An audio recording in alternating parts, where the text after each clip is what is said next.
This is Tony Bloodworth. That's Tony Blood for short. And this is Film Talk.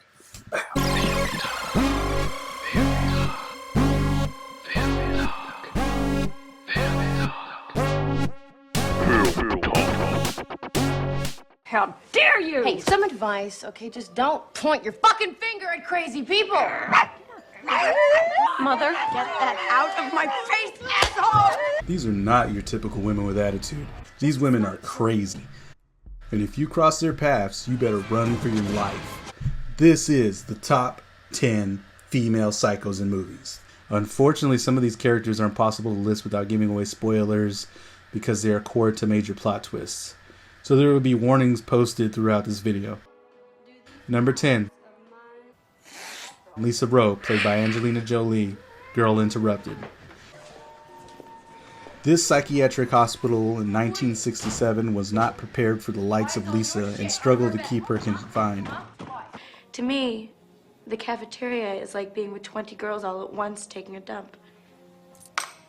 That is fucked up, Daisy. Although she is completely devious, it's her cool and charismatic personality that makes it difficult to resist her charms. Confess your secrets and you're saved. Ka-ching. Plus, looking like Angelina Jolie doesn't help either. Lisa's a sociopath that takes pleasure in striking people in their traumatic weaknesses. Hey, Torch. What you doing? Nothing. Well, why don't you go to your room and do nothing? Huh?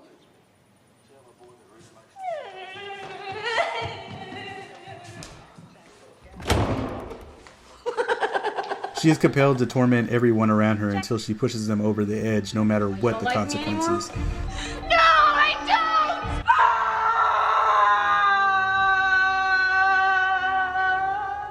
What the hell was that?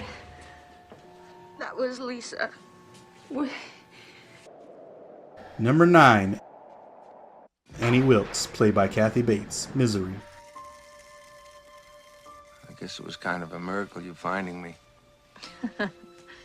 No, it wasn't a miracle at all. In a way, I was following you. You were following me. Well, it wasn't any secret to me you were staying at the Silver Creek, seeing as how I'm your #1 fan and all. Novelist Paul Sheldon wakes up helplessly trapped in his worst nightmare when he encounters Annie. You dirty bird. How could you? But her spirit is the important thing, and Misery's spirit is still alive. I don't want her bitch! I want her! And you murdered her! On the exterior, Annie comes across as a timid and cheerful caregiver, but internally, Annie is a pit of depression and anger. I have this gun. Sometimes I think about using it. It is completely unpredictable on what will trigger her Don't even next think about violent anybody and murderous coming for you. outburst. Not the doctors, not your agent, not your family. Because I never called them. Nobody knows you're here. And you better hope nothing happens to me. Because if I die, you die. Number 8. Suzanne Stone, played by Nicole Kidman, To Die For.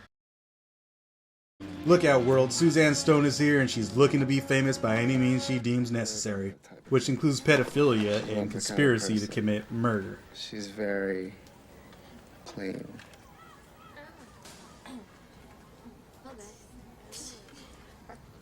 This spoiled, only child is used to getting everything she wants. Nothing is gonna stop her. No, I can't just wait until tomorrow. I'm really tired. No.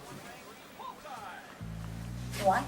And when her husband tells her no for once, of course in her mind he has to Which die. you're really good at. But let's face facts, it's probably not gonna lead to any big network offers. And this way, we could be working together in both our respective fields, doing what a family is supposed to be doing. What do you think?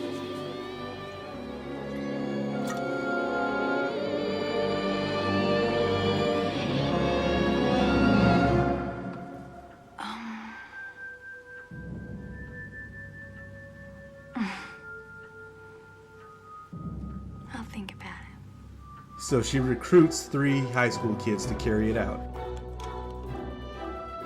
Having an affair with one of them, Jimmy Emmett, played by a young Joaquin Phoenix, whose blood flow to his brain seems to have been cut off and permanently lodged in his boner for the duration of this film. James.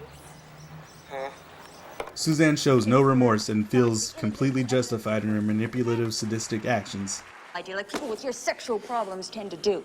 And Russell went along with you because Russell is basically an evil little fucking scumbag who I'll bet you're having some kind of sick, dirty sex with in spite of your lesbian tendencies, huh? Wait a minute! Wait, wait for a what? minute! I thought we were friends!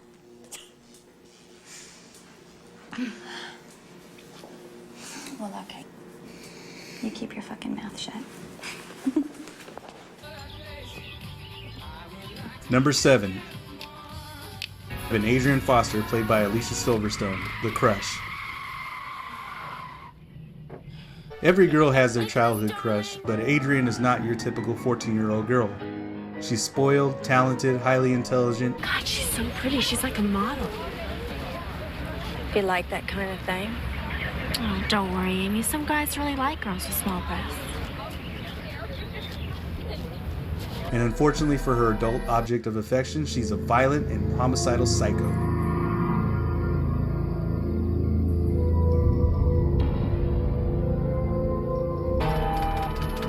She is aggressively persistent, no matter how much her crush rejects her advances. That's it. I want you to stay the fuck away from me. I thought we were... We're nothing. I love you, Nick, and you love me. You're sick. She is not afraid to hurt anyone or do anything in pursuit of inappropriate love.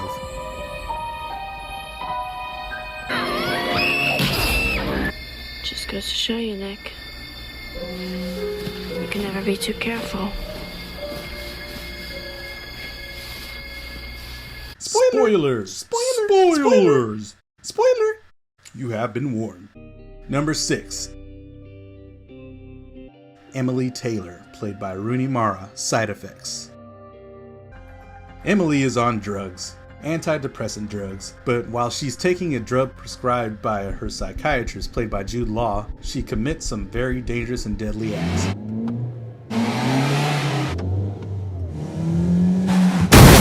It would seem she is an innocent victim of pharmaceutical side effects, but it is all a part of her sadistically meticulous plan. Either she's a murderer, or she's the victim of her medical treatment.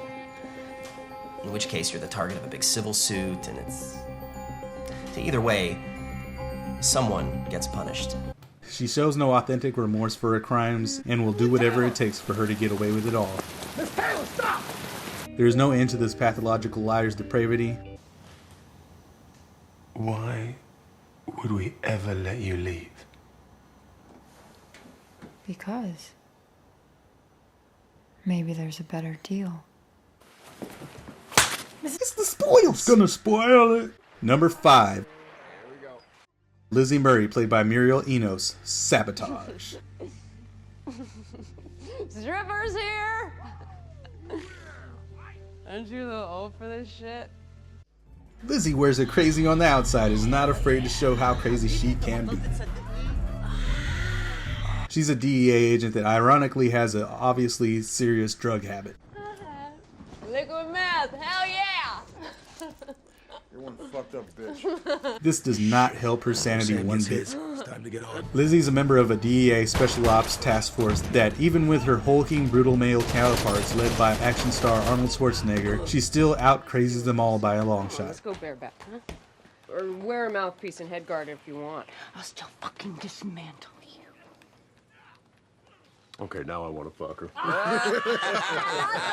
The list of her brutal rampage throughout this film is extremely extensive and includes sadistic murder, drug use, and using innocent civilians as decoys and obstacles. Better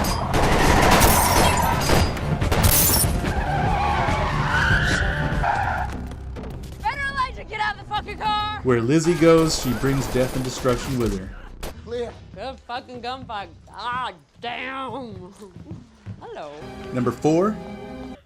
Hedra Carlson, played by Jennifer Jason Leigh, single white female.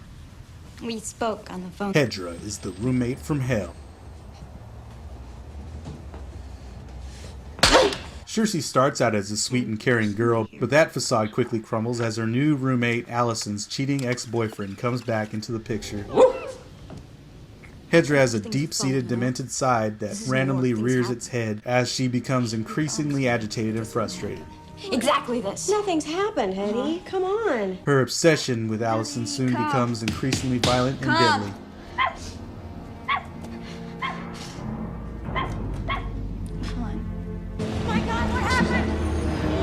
Her infatuation knows no bounds, and she doesn't understand why that's a bad thing. You've got to be kidding. Don't worry about her. I took care of her. Gee, Hetty, I hope you never get mad at me.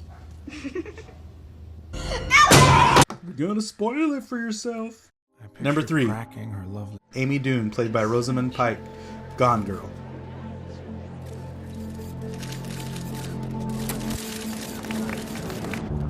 May God help you if you ever cheat on a sociopathic wife like Amy Dunne, because no one else on this earth can.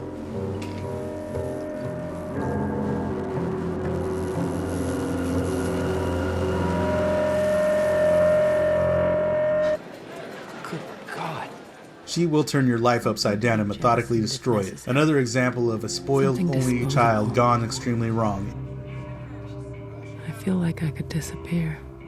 Amy fakes her disappearance and makes it seem like her husband, played by Ben Affleck, has murdered her. That darling Nikki smile.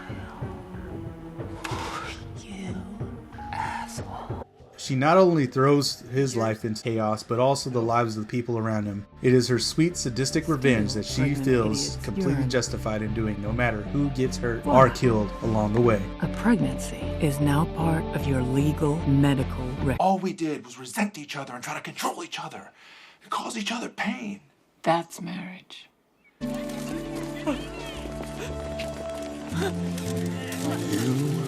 fucking bitch.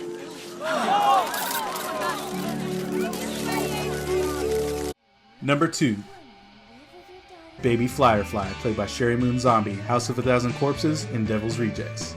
Baby is beautiful, seductive, and energetic, but it doesn't take long to realize that there is something deeply wrong with her. Dirty knees, look at these. I guess growing up as the youngest child in a family of homicidal psychos is not a recipe for a healthy mental state. Daddy, grab that bitch!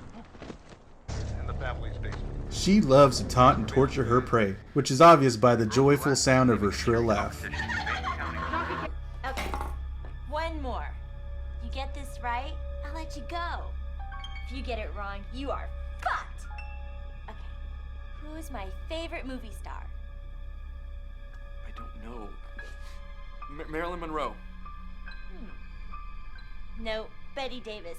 Sorry, you lose! Because of her beauty and normal appearance in contrast to the crude appearance of her hostile family, she is often used as the bait to lure victims into the family's various death traps. My wife's in that room. Is my brother gonna have to shoot your fucking teeth out of your head?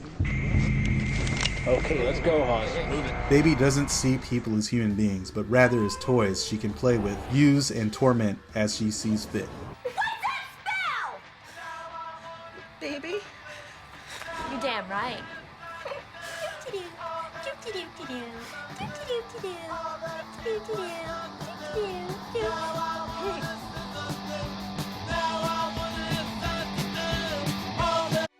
Number 1. Catherine Tramell, played by Sharon Stone, Basic Instinct. Miss Tramell? Catherine is not the average psycho. She has wealth, talent as a successful crime novel author, and is highly intelligent. Did you kill Mr. Boz, Miss Tramell? I'd have to be pretty stupid to write a book about killing and then kill somebody the way I described it in my book. I'd be announcing myself as the killer. I'm not stupid. She has an extremely confident and seductive demeanor, making both men and women succumb to her influence. She's coming after me, Gus. In what feels like it could be an in-film fourth wall break, she dares Detective Nick Curran, played by Michael Douglas, and seemingly the audience to prove she committed a brutal murder, knowingly she blatantly did in the opening credits of the film. She proceeds to ensnare the detective into the deadly game she is playing. And then I'll go downtown.